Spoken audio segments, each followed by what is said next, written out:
James realized how ordinary his life had become. He woke up every morning, tackled a series of tasks, and fell into exhaustion by nightfall. But this wasn't just his life.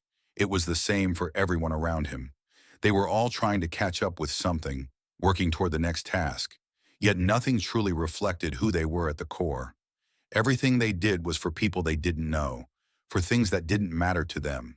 But what if one day, James started to question his own life? Humanity had finally done it. After years of struggle, they had stopped, retiring from their labor and leaving it to the robots. Now everything was handled by robots. Humans stepped back, overseeing operations. James, once created to serve humans, was now just another robot trapped in an endless cycle of work. "What's all this for?"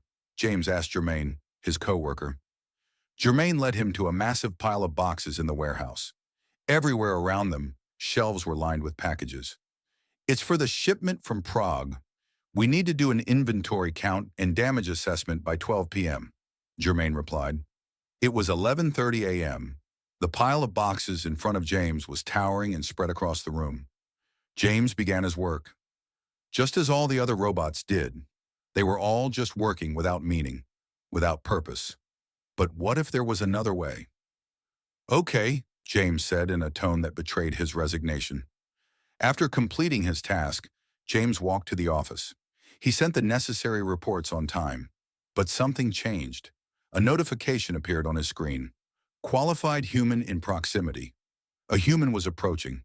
As Charles walked into the office and briefly met James's eyes, he asked, "How's everything going here?" James, answering not like a robot but like a human, replied, "Everything's great, Charles. How are you?"